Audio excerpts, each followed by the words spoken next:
अस्सलाम वालेकुम, खुश आमदीद। भली करे आया जी आया नू बखैर रागले नया दिन के साथ मैं हूँ सैयद फैसल करीब और मेरे साथ है बहुत खुश महक असलम, क्योंकि इनके हाथ एक ऐसी चीज़ आ गई है जो आज मुझे पूरा दिन चिढ़ाती रहेगी। So let's keep that between us और शो का आगाज़ करते हैं। चलें जी, नया दिन है, नई सुबह, नया अज़्म है, बहुत सारी नेक तमन्नाएं हैं, नेक ख्वाहिशात हैं और हम चाहते हैं कि आप हमेशा से हंसते मुस्कुराते रहें, आपकी सुबह खुशगवार हो। मगर हम क्या करें, हमारे पास कुछ ऐसी खबरें होती हैं जो कि आपके साथ शेयर करना बहुत ज़्यादा ज़रूरी होती है। जैसे कि हम देख रहे हैं कि सैलाब की सूरत हाल है मुल्क भर में और अभी की तलात के मुताबिक मजमूई अमवात 1574 हो गई है।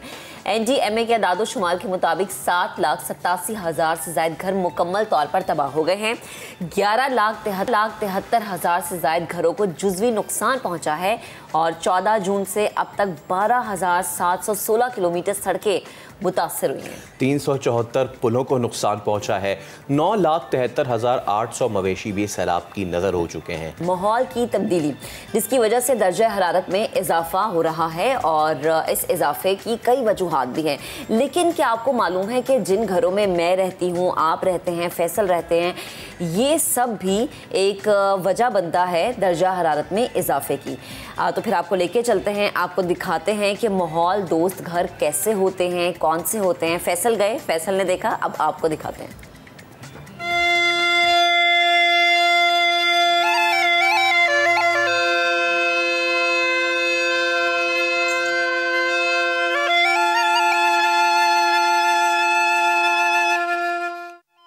क्या आपको मालूम है कि ये घर मौसमियाती तब्दीली में एक बड़ा अहम किरदार अदा करते हैं? वो कैसे? वो ऐसे कि जो हमारे आपके घर हैं वो आम कंस्ट्रक्शन मटेरियल यानी कि सीमेंट और दीगर चीज़ों से बनते हैं। सीमेंट बनाने में फैक्ट्री का धुआं माहौल को आलूदा करता है और इस तरह कार्बन एमिशन ज़्यादा होती है, यानी कि कंस्ट्रक्शन मटेरियल भी कार्बन एमिशन में बहुत बड़ा किरदार अदा करते हैं। लेकिन ये ऐसे घर हैं कि जो मौसम के दोस्त हैं, ये मौसमियाती तब्दीली में मनफी नहीं मस्बत असर रखते हैं और वो ऐसे कि ये तमाम का तमाम तर इसमें मटेरियल कुदरत की तरफ से दिया हुआ है। यानी कि इसमें सीमेंट नहीं है, सीमेंट नहीं होगा तो कारखाने का धुआं नहीं निकलेगा, धुआं नहीं निकलेगा तो हमारे माहौल में गैसेस एमिशन और कार्बन एमिशन का नुकसान नहीं होगा। है ना मज़े की बात?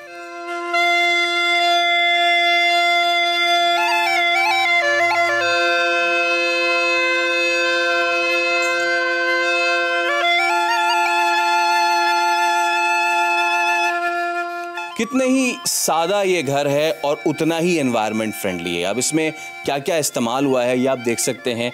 इसकी फाउंडेशन जो है वो पत्थरों से बनाई गई है। इसका मतलब ये है कि वहाँ से भी कार्बन एमिट नहीं होगा और अगर कोई सैलाबी रेला आता है तो उसकी फाउंडेशन डिस्टर्ब नहीं होगी।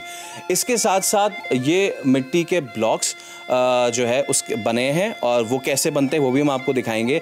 वो मिट्टी भी ख़ास किस्म की होती है, मिट्टी के ब्लॉक्स से फिर ये पूरी इसकी तामीर हुई है, दैन इस पे लिपाई भी हुई है और उसके बाद जो पूरी दुनिया में इस वक्त सस्टेनेबल डेवलपमेंट के लिए कंस्ट्रक्शन मटेरियल यूज़ हो रहा है, दैट इज़ बैम्बू, बांस।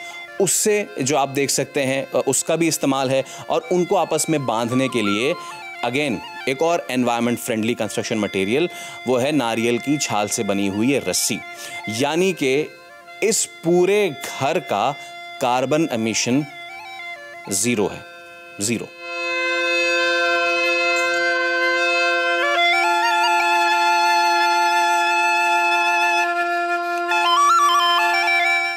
जी तो अब हम आ गए घर के अंदर। देयर यू गो।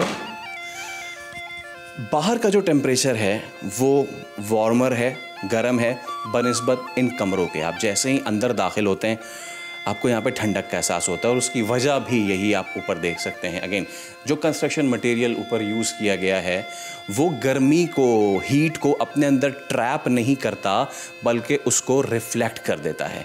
ये एक कमरा है और ये लंबाई में बहुत ज़्यादा है और इसी के साथ अगर हम दूसरे कमरे में भी आए तो दूसरे कमरे की भी ऐसे ही साख्त है। ये वो यहाँ भी अंदर कमरे में टेम्परेचर बाहर के मुकाबले में निस्बतन ठंडा है और अभी मैं ये कमरे का मुआयना कर ही रहा था कि मुझे एक विंडो व्यू भी नज़र आया। भाई क्या बात है, वाह वाह। इसको खोलते हैं एंड देयर यू गो।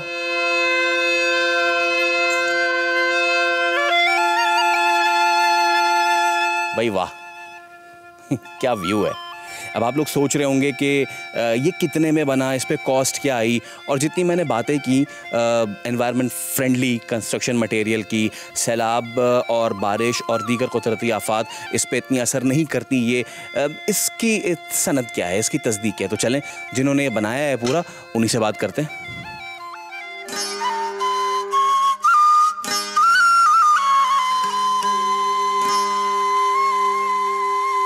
खुला मॉल ते मिठे चौल। अभी मिठे चौल का तो नहीं पता, लेकिन मॉल तो बड़ा खुला भी है।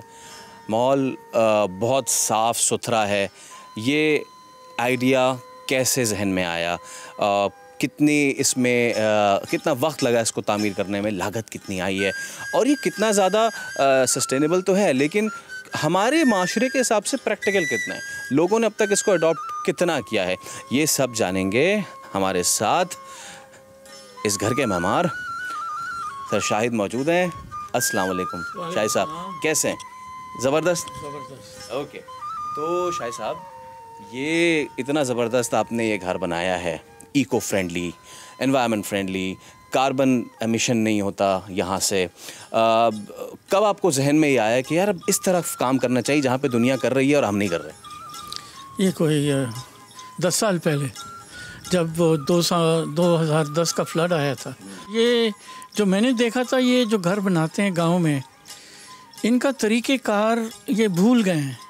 इनके वालिद और परदादा को सबको पता था कि मिट्टी का घर बनाने में कितने साल तक चल सकता है, और अभी तक हम लोग देख रहे हैं तो पुराने घर हैं, कम से कम 100 साल पुराने हैं।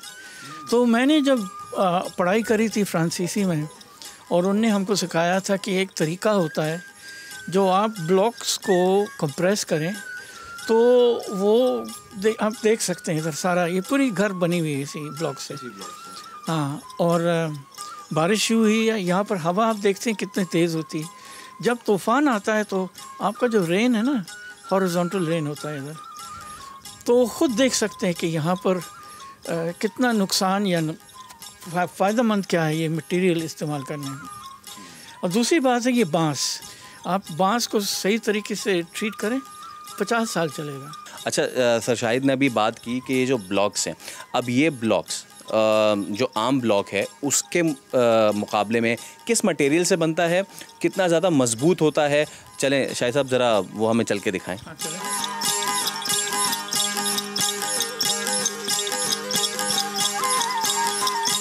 ये है वो तैयार ब्लॉक जिससे ये सारी कंस्ट्रक्शन होती है। ये एक ब्लॉक मशीन है और उस पर उन्होंने इस मिट्टी का ये ब्लॉक तैयार किया है। ये मिट्टी कौन सी है, ये ज़रा अब हम सर शाहिद से बात करते हैं।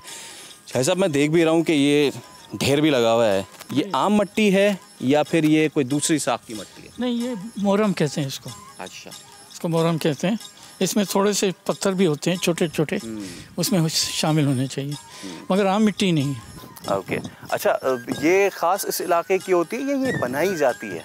नहीं, ये इलाके में मिल जाती है। ये मेरे ख्याल में कोई 2-3 किलोमीटर यहाँ से मिला है, ये आराम से मिल जाती है। हाँ, मिल जाती है। सीमेंट वाला ब्लॉक ज़्यादा मजबूत है कि ये वाला? देखिए, मैंने टेस्ट करवाए हैं अपने लेबोरेटरीज़ में। हमारा जो ब्लॉक्स का इसको कहते हैं PSI, ये आता करीबन 1100। कंक्रीट का ब्लॉक है 800 से 900 तक। वाह, यानी कि अगर ये इससे 1.5 गुना ज़्यादा प्रेशर बर्दाश्त कर सकता है या 1 पॉइंट समथिंग। हाँ, करीबन। और एक चीज़ और है, इसका जो कंप्रेस करते हैं कंक्रीट ब्लॉक के अंदर, बगैर प्लास्टर लगाने के ऐसे आप रख दें तो जो पानी, जब बारिश होती है, पानी अंदर चला जाता है, इसमें कुछ नहीं जाता है। ज़बरदस्त। तो ये आपने देखा कि ये जो कंस्ट्रक्शन मटेरियल है उसके पीछे पूरी साइंस क्या है, और ये बारिश जो है ये इसको अफेक्ट क्यों नहीं करती, ये आपने बता दिया कि इस मिट्टी के जो ब्लॉक्स बनते हैं, इस मिट्टी के, उस मिट्टी में पानी ही पेनिट्रेट नहीं करता। क्या ज़बरदस्त बात है। अच्छा साहब, अगर आप हमें ज़रा एक विज़िट तो कराएं ना। हाँ, अच्छा शाहिद साहब, मैं बेस देख रहा हूँ कि ये बेस जो है ये पत्थर की बनी हुई है। हाँ। क्या यही वो वजह है कि जिसकी वजह से अगर कोई सैलाबी रेला है तो अफेक्ट नहीं करता? सारे फाउंडेशन हमारे सब घर के ये 2-3 फुट का पत्थर का, इसको प्लिंथ कहते हैं। हाँ, और जो सैलाब आए तो उसको बचा देगा।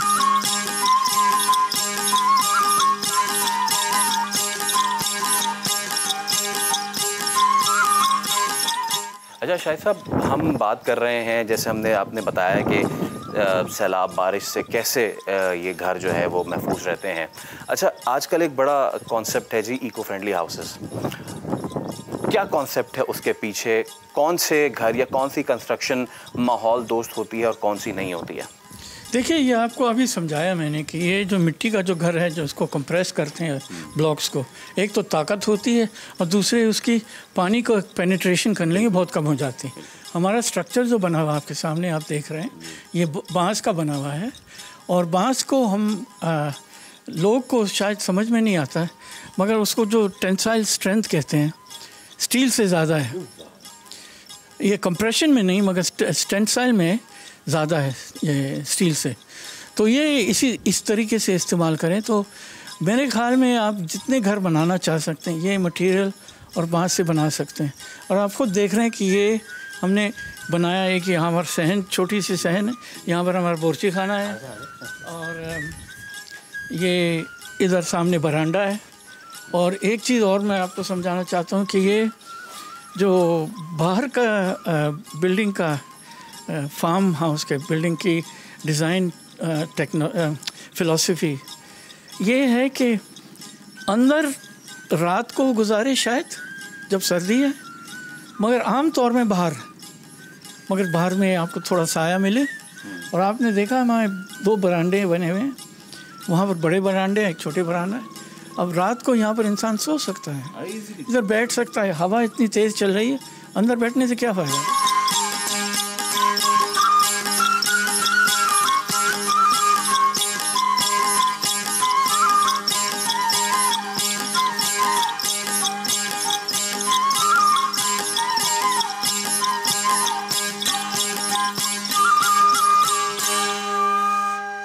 सिविलियन लाइसेंस होल्डर हैं, बल्कि सबसे कम उम्र स्काई ड्राइवर का एजाज भी रखते हैं। वाह, तो इन्होंने कहाँ डाइव की है और ये हैं कौन, जरा देखिए।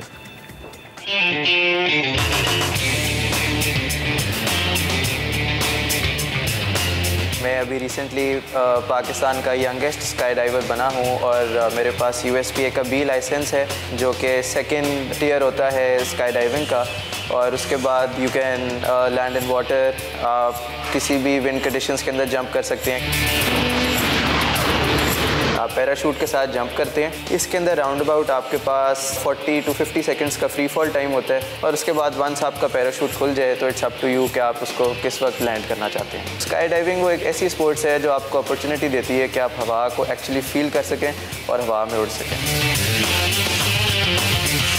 ये एक्सट्रीम स्पोर्ट्स की वो फॉर्म है जिसके अंदर मैक्सिमम रिस्क है। प्लेन से जंप करते हैं, एक बार नीचे देखते हैं 13,000 फीट से, तो डर तो लगता है। एक बार जब आप जंप कर जाते हैं और आप एक्चुअली हवा में पहली बार उड़ते हैं तो वो एक बेस्ट फीलिंग है और आई बिलीव कि हर बंदे को एक बार एक्सपीरियंस ज़रूर करनी चाहिए।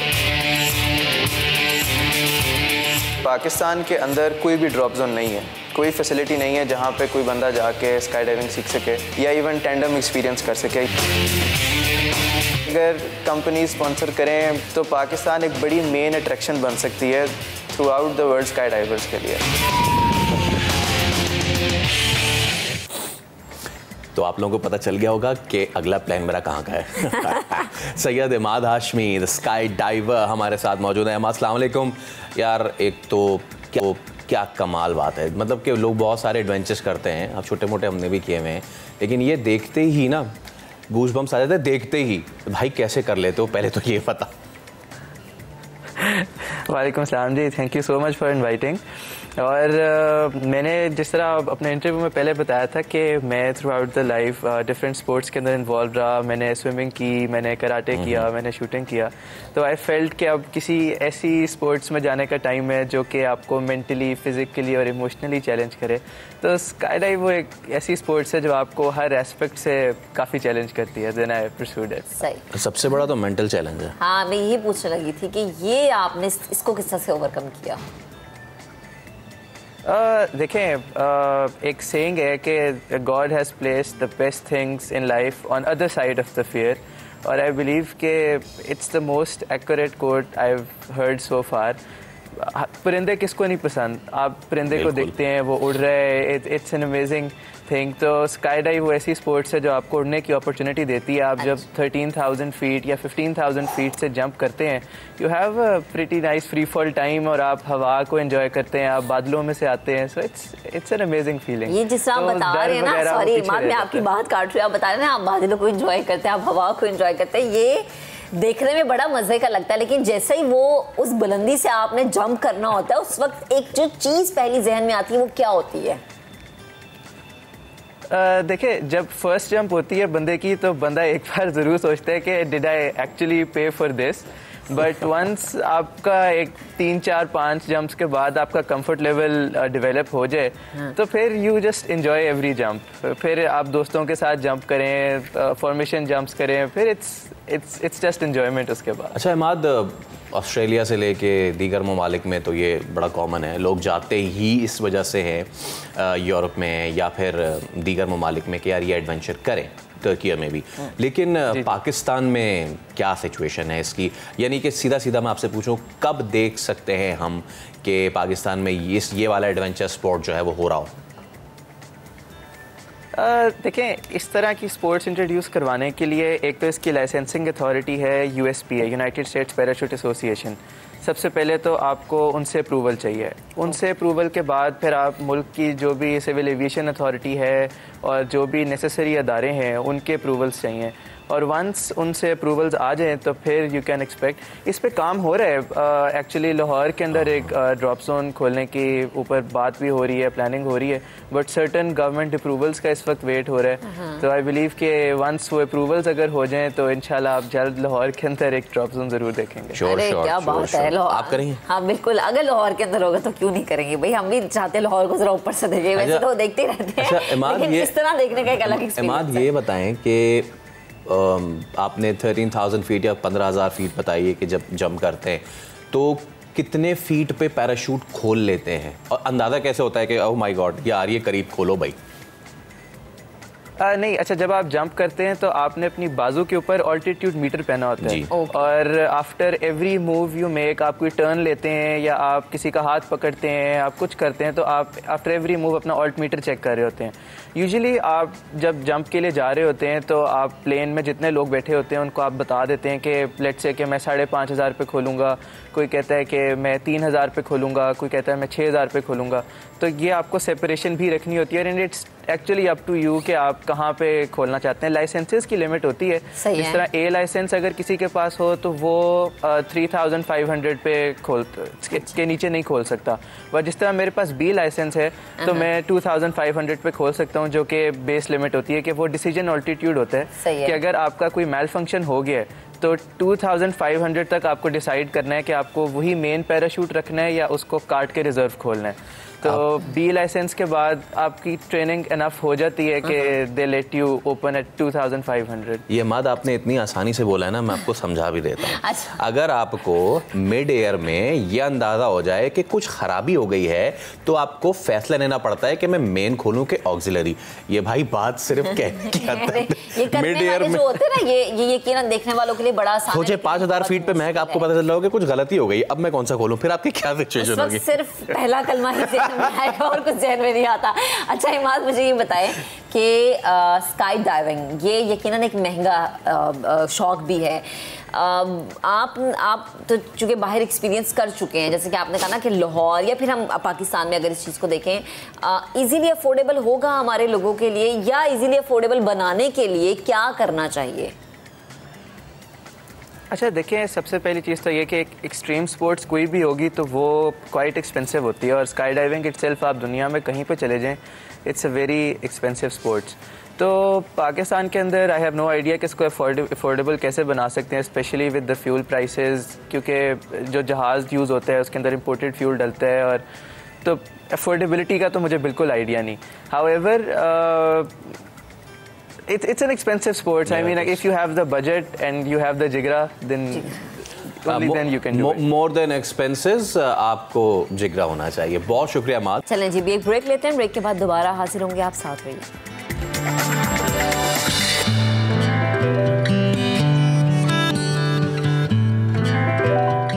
डिजिटल दौर में जहां ऑनलाइन पढ़ाई, ऑनलाइन खरीदारी का रुझान बढ़ा, वहीं घर बैठे इलाज मुआवजे के लिए टेलीमेडिसिन की सहूलत ने लोगों की ज़िंदगियां जो है वो आसान की हैं। पाकिस्तान की ऐसी ही टेलीमेडिसिन डिजिटल ऐप सेहत कहानी है। मशहूर बैनुल-अक़वामी जरीदे फोर्ब्स एशिया की 100 बेहतरीन कंपनीज में अपनी जगह बनाने में ये कामयाब हुई है और पाकिस्तान का नाम रोशन किया है।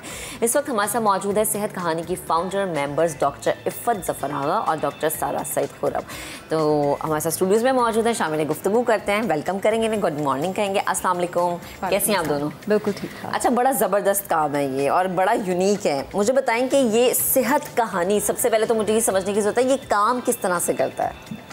सो बेसिकली ये एक टेलीमेडिसिन बेस्ड प्लेटफॉर्म है। या एक डिजिटल प्लेटफॉर्म है, तो कोई भी शख्स ऑनलाइन जाके कंसल्टेशन ले सकता है। हम 2 तरीके से ये काम करते हैं। सो देही इलाके, रूरल कम्युनिटीज़ में हम नर्स असिस्टेड टेलीमेडिसिन क्लिनिक्स बनाते हैं। तो नर्स क्लिनिक के अंदर मौजूद होगी और डॉक्टर्स ऑनलाइन होंगे, तो पेशेंट कोई अगर आएगा तो नर्स फैसिलिटेट करेगी कंसल्टेशन कराने में, इसलिए कि वो लोग डिजिटली इतने लिटरेट नहीं होते या एक ट्रस्ट फैक्टर थोड़ा कम होता है। बट शहरी आवाम के लिए, आपके और मेरे जैसे लोगों के लिए एक मोबाइल ऐप है, कोई भी प्ले स्टोर पे जाके डाउनलोड कर सकता है और एक डॉक्टर को एक्सेस कर सकता है 60 सेकंड्स के अंदर। अच्छा, जैसे मैंने ये ऐप अपने मोबाइल में डाउनलोड की और मैंने एक गायनाकोलॉजिस्ट, मुझे एक रिक्वायर है कि मुझे जी किसी गायनाकोलॉजिस्ट से मुझे बात करनी है और फिर मैं वहाँ जाके क्या करूँगी, गायनाकोलॉजिस्ट का या तो नाम लिखूँगी या मुझे खुद ब खुद एक्सेस मिल जाएगी? सो आप सिम्टम भी लिख सकती हैं। अच्छा। आप स्पेशलिटी भी लिख सकती हैं, आपको क्या कंप्लेन है आप वो भी लिख सकती हैं। उसके तहत आपके पास एक लिस्ट ऑफ डॉक्टर्स अवेलेबल मिल जाएगी। ओके। वो डॉक्टर्स जो उस वक्त ऑनलाइन हैं या वो डॉक्टर्स जिनकी अपॉइंटमेंट भी आप ले सकती हैं, तो चाहे जनरल फिजिशियंस हों चाहे स्पेशलिस्ट हों, वो सारे आपको वहाँ पे अवेलेबल मिल जाएंगे। ओके, सो मीनवाइल हम बात कर रहे हैं, तो मैं इनका जो ऑनलाइन है दैट्स सेहत कहानी ऐप, राइट? जी, सेहत कहानी ऐप। सेहत कहानी ऐप, और ये इस तरह का है। जी बिल्कुल। ठीक, तो जब तक मैं अगला सवाल करूँ तब तक तो ये इंस्टॉल हो ही जाएगा। अच्छा डॉक्टर साहब, अब ये एक खिदमत खल्क भी है, ठीक है, बट अगर इसको इंटरनेशनली अक्लेम किया जाए इसको और बैनुल-अक़वामी सतह पे इसकी पजीराई हो, तो इससे बेहतर तो और कोई बात ही नहीं हो सकती। व्हाट्स योर फीलिंग कि जब ये फोर्ब्स पे लिस्ट हुआ है? आई थिंक बहुत ही प्राउड फीलिंग थी। पाकिस्तान से इस साल एक ही कंपनी सेलेक्ट हुई है, विच इज़ सेहत कहानी, और इससे भी ज़्यादा बड़ी हमारे लिए प्राइड की बात यह है कि it's a female led company that's made its place. It's also a health tech company, लेकिन फीमेल लेड बिजनेसेस पाकिस्तान में बहुत कम है। तो जब भी ऐसी कोई स्टोरी सामने आती है तो I think it gives inspiration to a lot of other female entrepreneurs जो अपनी अपनी फील्ड में बहुत काम करना चाहती हैं। So I think it was a feeling of more pride for us. So I have downloaded, मैं तो मैंने डाउनलोड कर लिया है। हाँ। अच्छा, मुझे ये बताएं कि आइडिया और फिर फोर्ब्स तक का सफ़र ये कितना चैलेंजिंग था? तो आई थिंक ये एक बहुत बड़ी स्ट्रगल है जो बहुत सारे डॉक्टर्स की, ख़ासतौर पर फीमेल डॉक्टर्स की पाकिस्तान में होती है। हम अगर नंबर्स की बात करें, 245,000 लाइसेंस डॉक्टर्स हैं पाकिस्तान में, बट सोशल कल्चरल रीजंस की वजह से इसमें से 80% फीमेल डॉक्टर्स होती हैं, बहुत सारी काम नहीं कर पाती। तो जब हम नंबर्स देखते हैं ऐसा लगता है सिर्फ 40% ever come back to practice. एक और बहुत बड़ा चैलेंज जो पाकिस्तान फेस करता है वो ये है कि तकरीबन 15 से 18% डॉक्टर्स, वेदर मेल्स और फीमेल्स, पाकिस्तान से बाहर चले जाते हैं बेहतर अपॉर्चुनिटीज़ के लिए। सो आई थिंक वी बोथ हैं मेडिकल डॉक्टर्स, कहीं ना कहीं अपने लाइफ जर्नीज़ में हमने भी एक स्ट्रगल फेस की है कि अच्छा प्रोफेशन को चूज़ करना चाहिए या फैमिली को चूज़ करना चाहिए। सो उससे हमें ऐसा लगा कि ये एक ऐसी चीज़ है कि अगर आप ऑनलाइन एक अपॉर्चुनिटी दे सकें डॉक्टर्स को तो बहुत सारे डॉक्टर्स की मदद हो सकती है। ये इतनी ज़बरदस्त बात है क्योंकि पूरी दुनिया अब डिजिटल की तरफ जा रही है, और बिल्कुल जैसा कि आपने कहा, you being female, you being doctors, you being Pakistanis, इस कल्चर में रहते हुए बहुत सारी चीज़ें बैलेंस करनी पड़ती हैं। अच्छा, अब आपकी टीम कितने लोगों पे मुश्तमिल है? कोई फीस भी चार्ज करते हैं डॉक्टर्स जब कोई ऑनलाइन इस तरह मशवरे दे रहे होते हैं? देखिए, सेहत कहानी एक मल्टी फोकस ऑर्गेनाइजेशन है। तो हमने जिस तरह इफ़त ने आपको बताया, हमने लो इनकम कम्युनिटीज़ में क्लिनिक्स बनाए हैं। हर क्लिनिक में हमारा एक अपना कोऑर्डिनेटर होता है, एक फ़ीमेल मोबिलाइज़र होती है और एक नर्स होती है। फिर हमारी जो एप्लीकेशन है, जो अर्बन यूज़र्स हैं वो कंज्यूमर्स भी यूज़ करते हैं। तो फॉर एग्जांपल आपने अभी डाउनलोड किया, आप यूज़ कर सकते हैं। लेकिन हमने एक और चीज़ की है कि हम कंपनीज़ के एम्प्लॉयज़ और उनकी फैमिलीज़ को भी ये कवरेज देते हैं, क्योंकि बहुत सारे पेशेंट्स को पाकिस्तान में ओपीडी कवरेज नहीं मिलती उनकी इंश्योरेंस कंपनी से। तो ये एक यूनिक मॉडल है जो सेहत कहानी ने मिलकर इंश्योरेंस कंपनीज़ के साथ डेवलप किया है। तो इस वक्त सेहत कहानी के पास 520 कॉर्पोरेट्स हैं, and we are the leading player in corporate telemedicine in Pakistan, as well as we have the largest network of telemedicine clinics. और ये किस किस शहर या किस किस इलाके में है? तो जो क्लिनिक्स हैं हमारे वो across all 4 provinces and even Azad Jammu and Kashmir हमारे रूरल एरियाज़ में क्लिनिक्स हैं। अगर आप सिंध की बात करें तो सखर, टंडवाला यार, ठट्टा, उमरकोट, इन सब जगह पे हमारे क्लिनिक्स हैं। मुल्तान, मानसेरा, लोरालई, खुजदार और अब AJK में भी हमने शुरू किया है। अगर आप अर्बन एरियाज़ की बात करें तो 23 सिटीज़ में हमारे पेशेंट्स हैं जो ऐप को यूज़ करते हैं, लेकिन the app is available nationally. Even international patients भी हमारी ऐप यूज़ करते हैं। एक बहुत बड़ी पाकिस्तानी कम्युनिटी है जो डायस्पोरा में है, जिनके पास हेल्थ कवरेज नहीं है या उनके बूढ़े पेरेंट्स हैं जो बाहर नहीं जा सकते हैं NHS में दिखाने के लिए लंदन में या इंग्लैंड में, तो वो हमारी ऐप यूज़ करते हैं because they feel very comfortable talking to a Pakistani based doctor. तो our app is also very famous in the Pakistani diaspora outside Pakistan. ज़बरदस्त। अच्छा डॉक्टर साहब, मुझे ये बताएं कि इसमें हम कोई चेंजिंग्स देखेंगे आगे आने वाले टाइम की? बिकॉज ऐप होती है ना जो कि जिसमें हम देखते हैं कि मज़ीद डेवलपमेंट हो रही होती है, तो इसके अंदर आगे कोई आप लोगों का इरादा है? आई थिंक एक चीज़ जो मेरे ख्याल से मैं और सारा बड़ा एक पैशन रखते हैं कि हम कॉन्स्टेंटली कैसे इसको इनोवेट कर सकते हैं, कैसे ज़्यादा से ज़्यादा सर्विसेज ऐड कर सकते हैं। सो हम बहुत एक्टिवली काम कर रहे हैं इसको स्केल करने में, और मकसद ये है कि एक हेल्थ केयर सुपर ऐप बन सके। सो फॉर एग्जांपल अभी आप इस पे जाके एक जनरल फिजिशियन से बात कर सकते हैं, स्पेशलिटी से बात कर सकते हैं। तकरीबन 40 स्पेशलिटीज़ इसमें मौजूद हैं। मेंटल हेल्थ एक्सपर्ट से बात करते हैं। बड़ा स्टिग्मा है, लोग साइकोलॉजी या साइकाइट्री को नहीं दिखाते, तो यहाँ पे आप जाके एक in the comfort of your home आप दिखा सकते हैं। हमने कुछ डायग्नोस्टिक लैब्स के साथ पार्टनर किया है, तो अब आप घर बैठे लैब्स बुक कर सकते हैं। And in the future we want कि ये एक वन स्टॉप शॉप सोल्यूशन हो, जिसमें इधर ही आप डॉक्टर को भी दिखा सकें, आप दवाई भी ऑर्डर कर सकें। आप अगर फॉर एग्जांपल हॉस्पिटल में एडमिट होने की आपको ज़रूरत पड़ सकती है तो आपके क्लेम्स भी मैनेज हो सकें। सो मकसद ये है कि एक घर बैठे हुए इंसान को पाकिस्तान में हेल्थ केयर की प्राइमरी और सेकेंडरी जितने भी चैलेंजेस हैं वो हम पूरा कर सकें। घर बैठे लोग यकीनन ये सोच रहे होंगे कि कितना चार्ज। हाँ, क्योंकि बड़ा ये एक ऐसी चीज़ है जो कि हमें ज़्यादा फीस करनी पड़ती है। कि आप प्राइवेट में जा रहे हैं तो डॉक्टर की फ़ीस ज़्यादा है, गवर्नमेंट में जा रहे हैं तो फीस कम है, यहाँ क्या है?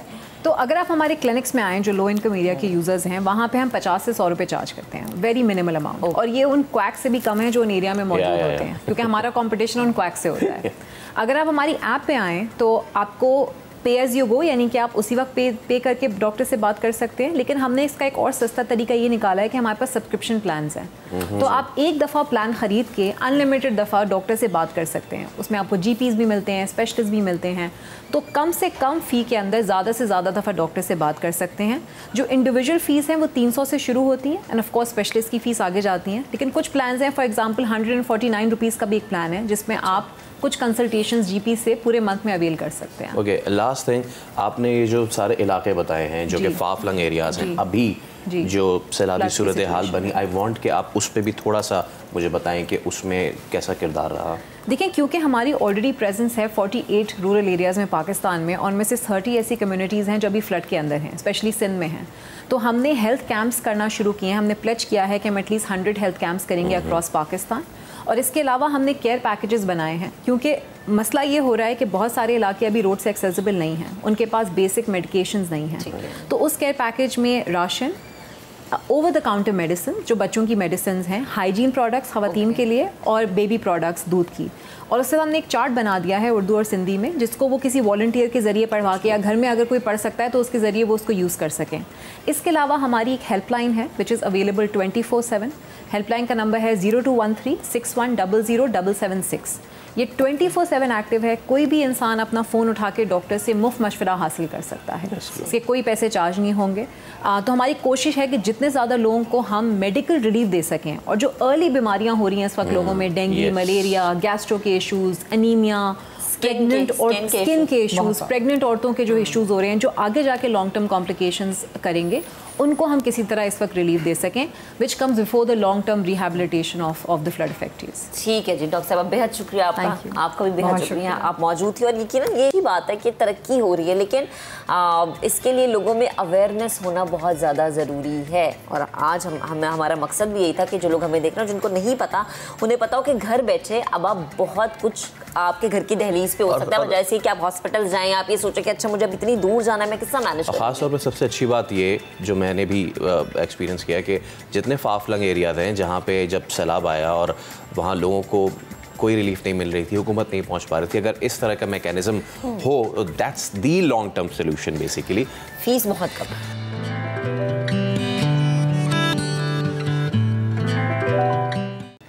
Welcome back once again. अब आपको बताएं कि दुनिया भर में 7,000 से ज़्यादा ज़ुबानें बोली जाती हैं। वक्त के साथ साथ कई ज़ुबानें ऐसी हैं जो कि नापैद हो गई हैं, लेकिन एक ज़ुबान ऐसी है जो बोली नहीं जाती लेकिन समझी जाती है। इशारों की कदीम ज़बान साइन लैंग्वेज आज भी इस्तेमाल होती है। 23 सितंबर इशारों की ज़बान का आलमी दिन है। दीवा अकेडमी के CEO रिजवान लोधी साहब हमारे साथ मौजूद हैं। रिजवान साहब अस्सलाम वालेकुम। वालेकुम। बहुत शुक्रिया सबसे पहले तो।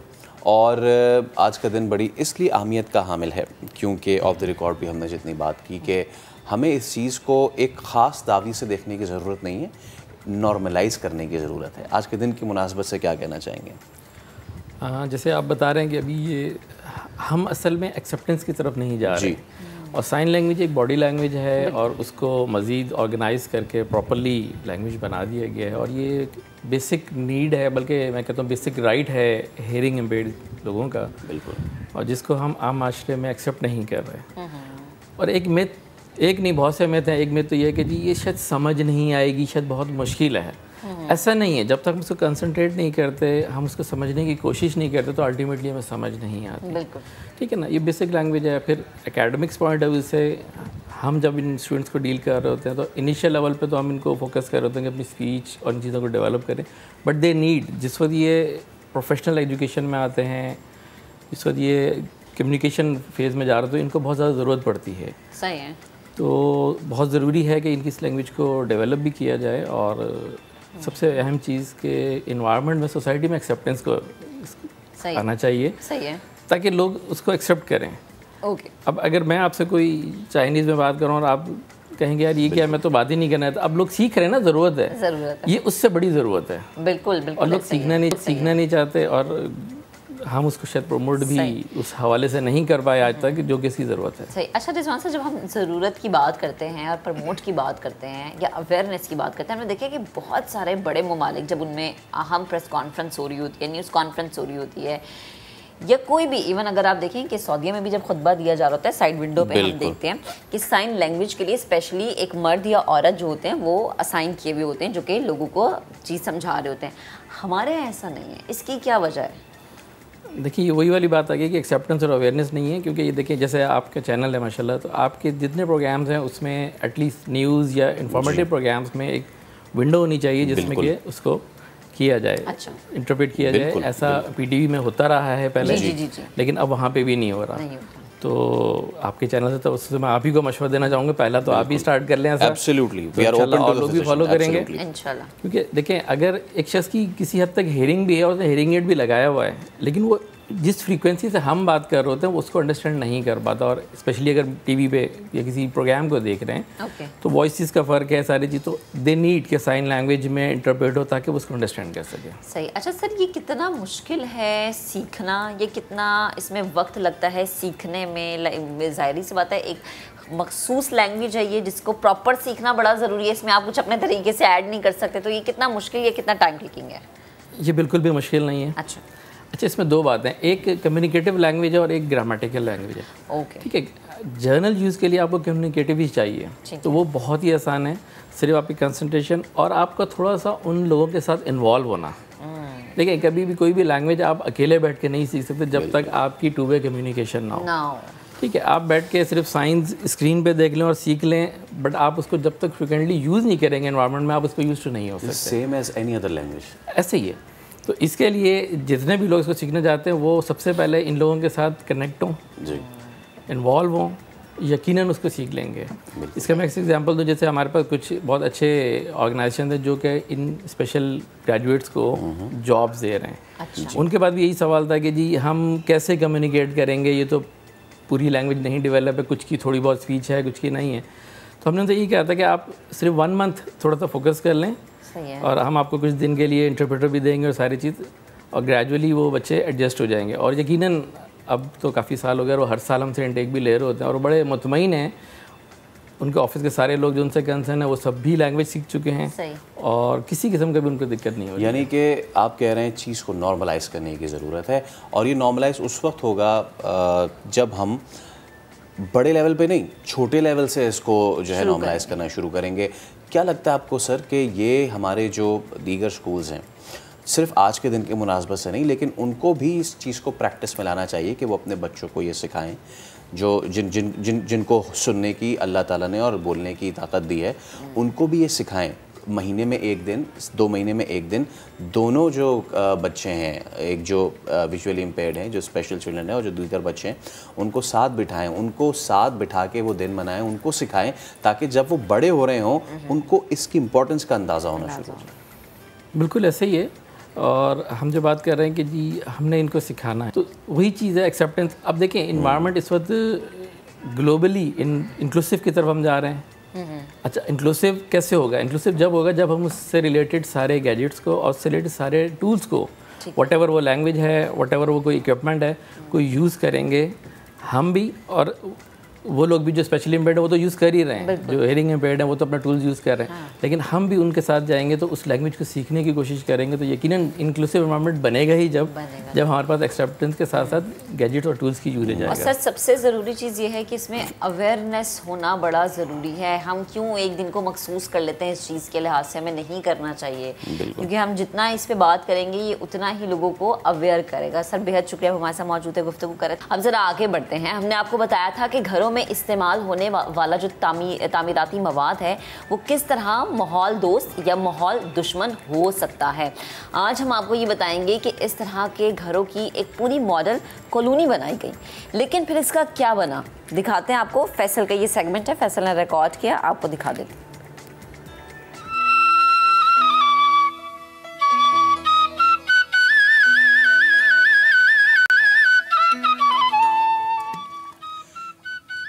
सैकड़ों लोग इस दुनिया में नहीं रहे, हजारों मवेशी खत्म हो गए और लाखों एकड़ जमीन पानी के नीचे दफन हो चुकी है। यह है सूरत हाल इस वक्त पूरे पाकिस्तान की और पूरे सिंध की। और सबसे ज़्यादा इस पानी ने नुकसान जो पहुंचाया है वो उन कच्चे घरों को जो पानी की बस एक लहर या बारिश की चंद बूंदों की मार थे। लेकिन इसका कोई हल तो होगा। क्या ऐसे घर मौजूद हैं कि जिनमें बारिश या फिर सैलाब या फिर दीगर कुदरती आफात उसका इतना असर नहीं होता?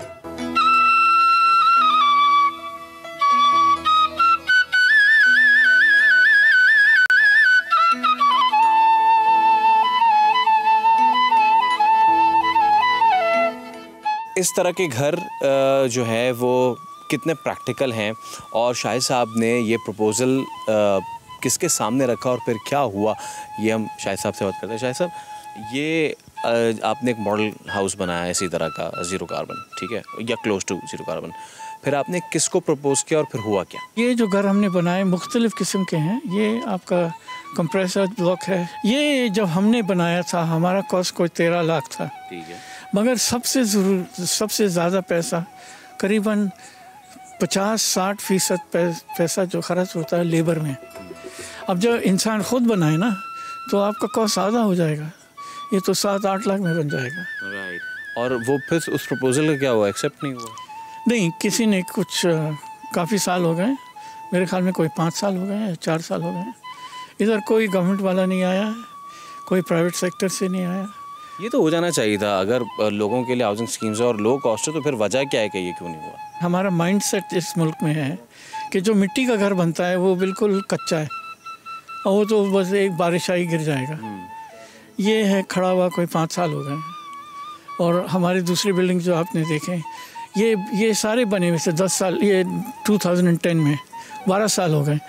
डबल स्टोरी की बिल्डिंग भी इधर बनी हुई है, वो भी 12 साल, कोई गिरा नहीं है, अभी तक मौजूद है। ये सही तरीके से बनाए, जैसे हमने इधर ड्राइम डर्थ की बिल्डिंग बनाई है जो आपको अब दिखाएंगे, ये मेरे ख्याल में 50 साल खड़ा रहेगा, ये नहीं गिरेगा। ज़बरदस्त।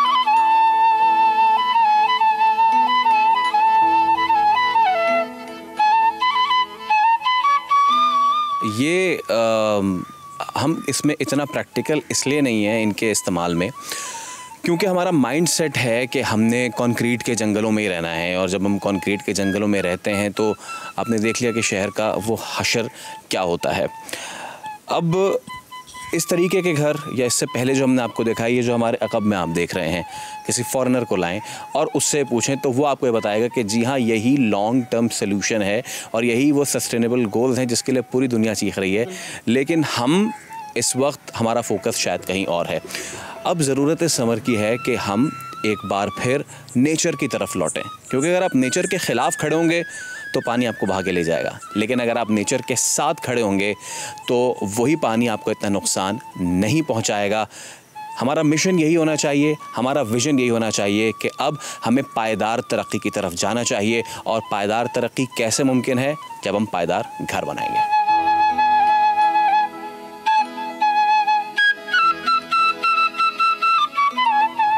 चलिए जी, अपना बहुत सा ख्याल रखिएगा। बाय बाय, अल्लाह हाफिज़।